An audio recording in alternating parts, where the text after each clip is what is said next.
Adam Angelona, RIDEBEER.com. This video is about the regular service interval for your RockShox Pike, and it holds true for a lot of other models too.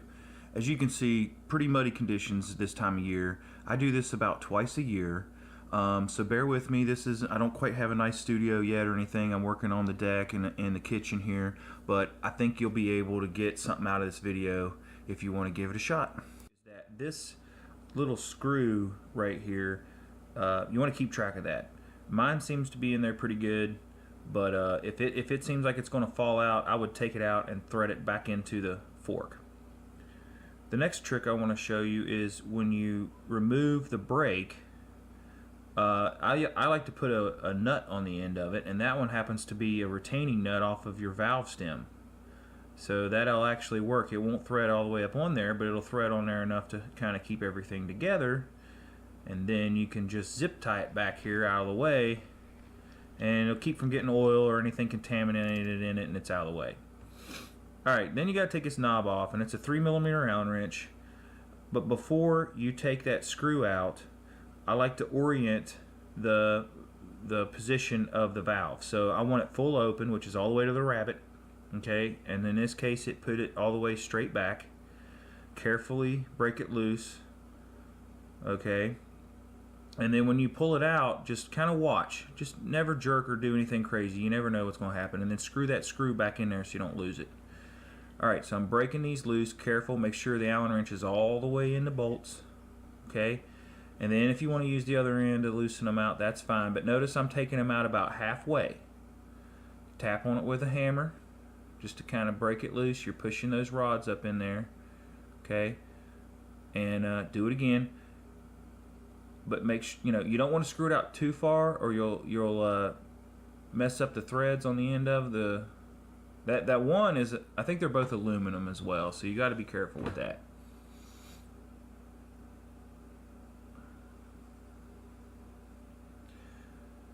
There we go. Now, when that thing comes out, I'm looking at how much oil comes out. The book or the specs sheet says 5mm on the drive side, 15mm on the non-drive side. Well, as you can see, that ain't what happened. Piece of housing from a derailleur housing, and it'll work right down in there. And now they recommend that you replace the dust wiper seals every time. But what I do, just because these are still good, I mean they're a little cruddy, but I'll clean them up. I rebuild my fork every 6 months, whether it needs it or not, and I replace the dust wiper seals every other time. But these are just dry. I mean, this little foam in here is kind of muddy, but it's not like, it's really not bad. And like I said, if you put some lube in here, it'll be all right. So they say replace it every time. I do it every other time. Then you just take your paper towel. Make sure you don't get stuck down there. Okay, run it down. Run it out. Do that as many times as you think is necessary until you feel good about it. They probably don't want you to know this, but you see how the drive side is sticking out further than the non-drive side? You can actually take a spacer out. There's a spacer in there. It's supposed to be in there, but you got to dig it out and cut it and stuff. And I actually did it on my other one, but it's fine like it is. But you can get another, I can get at least another 10 or 20mm of travel out of this fork if I want it.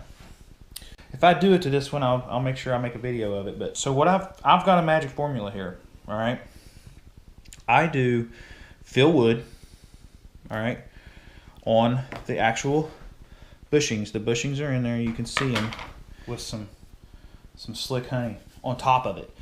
And what that does, okay, so I'm not really, technically I don't feel like I'm mixing greases, but yeah, they're going to kind of mix in here. That's a definite. But I'm not really trying to. I'm trying to put one on top of the other.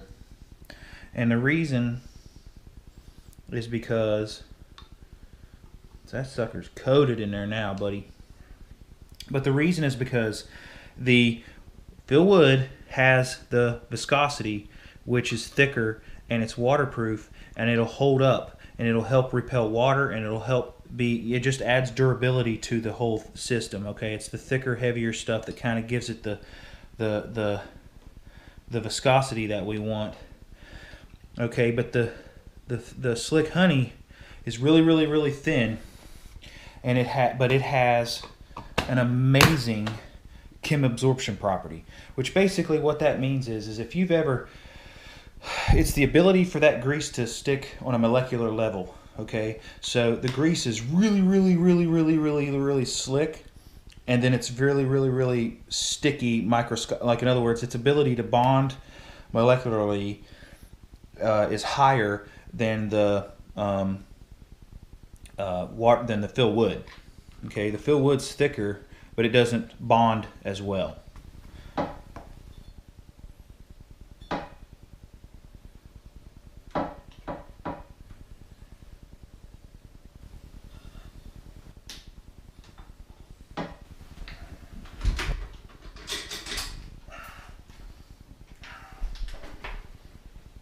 We're going to the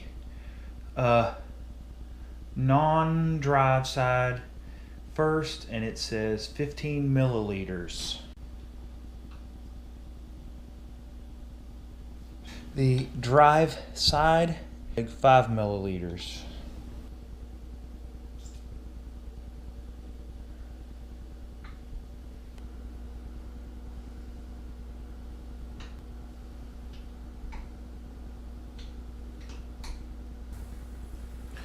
And that's pretty much it, guys. Real quick, I'll show you how I found the oil levels. I just typed in oil chart for RockShox Pike, and then you click on the PDF right there. Of course, the manual comes up, easy to find. Scroll down, and right there you'll see the Pike. Okay, at the top you'll notice it says, upper tube, lower leg, for both the drive side and the non-drive side. And then there's your oil weight and your volumes. So you got 5 of 3 weight and 15 of 3 weight. So one last thing I will offer is, if you don't feel like you want to get into that, or if you just feel like you would like, you just don't have time, check out wvmountainbikeguide.com, and you can click on our mobile bike repair, and there's request a quote or schedule repairs. Either one, something will take you over here, fill out this thing real quick, and I can give you, we can work it out, man. I work in southern West Virginia. I've got a couple different shops. I've got my own kind of mobile stuff going on. I've got lots of places to work on bikes. And if you we can get the fork going, we'll work something out. And if you just have a question or something, you can always just hit the contact, and I can try to answer any questions for you. So thanks for watching. Don't forget RIDEBEER.com, wvmountainbikeguide.com, and we'll catch you next time.